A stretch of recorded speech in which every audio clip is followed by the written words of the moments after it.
Hello, I just wanted to do a quick little video to show you how to make some really interesting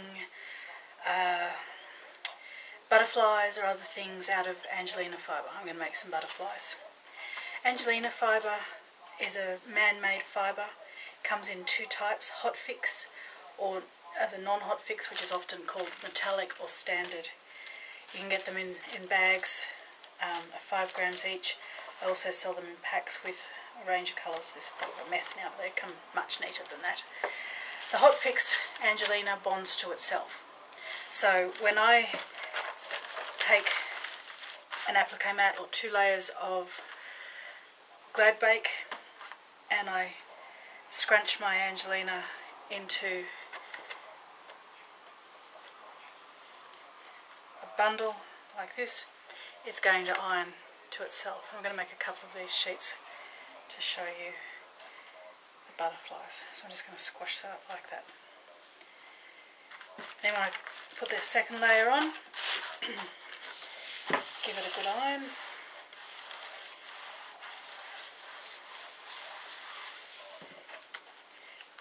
The Angelina heats to itself. Now you can see I didn't iron quite enough there. There's still some loose fibres.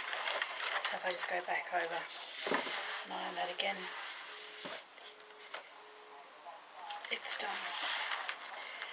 So once I've created my sheet, I can cut that, I can stitch it, I can bead into it, I can applique over it, I can use it as a focal point, I can make jewellery out of it, I can do all sorts of things with it. I'll just pop that one aside because I'm going to make another one with the yellow, green and watermelon, because I'm making a set here. I'm actually going to probably use most of that.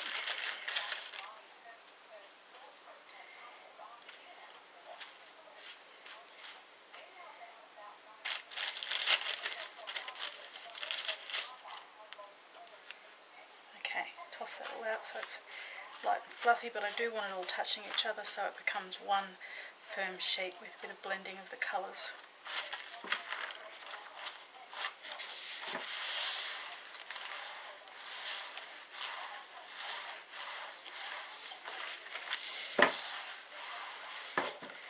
Should be plenty of ironing for that one. You can see that one's a bit thinner than the previous one, and that's fine too. You can see through that better than you can see through that. You can make it as thick or as thin as you want. If I wanted just something very light and wispy, just for some light, I can spread a very small amount of the Angelina and iron it down. And once it's bonded, you can do all sorts of things with it. Equally, you can use the fibres separately. So it's very light and wispy. Alright, I'm now going to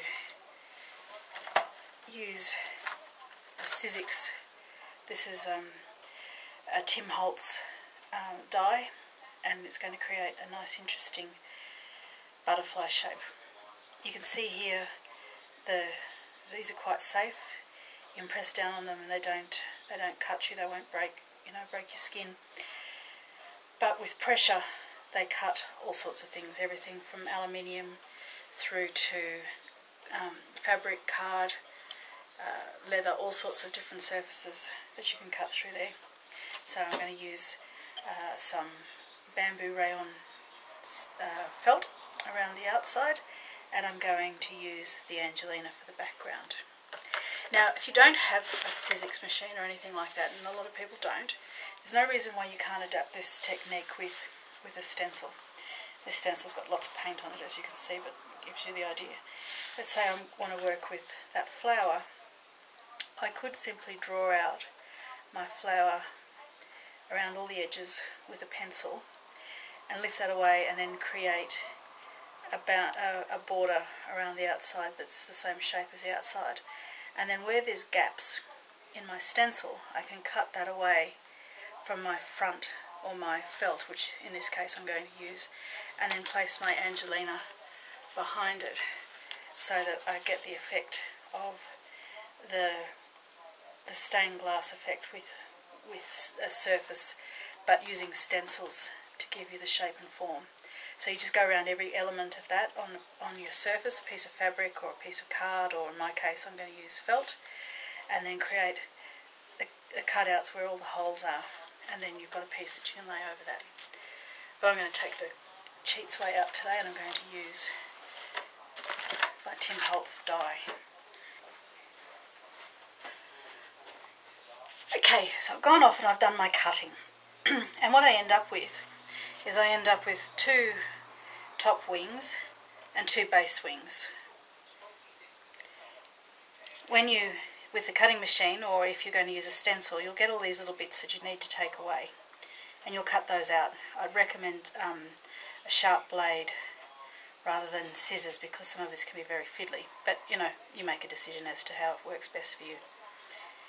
So I'm going to just pop all these bits of felt out of the way, and that gives me my elements of, oops, that way and that way. So all I have to do now is glue them. So I want to pop that one there.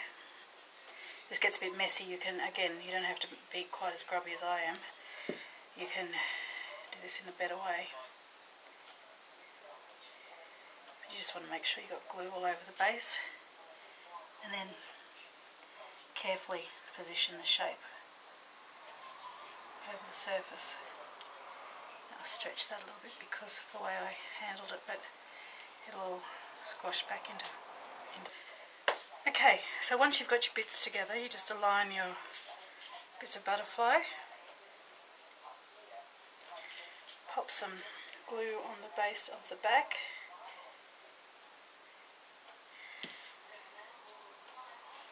and glue them all together.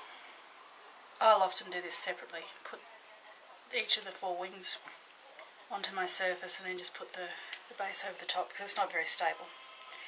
So in this case I've got the black felt over the top as the frame, and in this case I've got the Angelina fibre over the black felt as a frame, and it gives me quite a different finish to my butterflies. Lovely little adornments for my quilts or my bag, or a hat, or a canvas, or a scrapbook page. Thanks.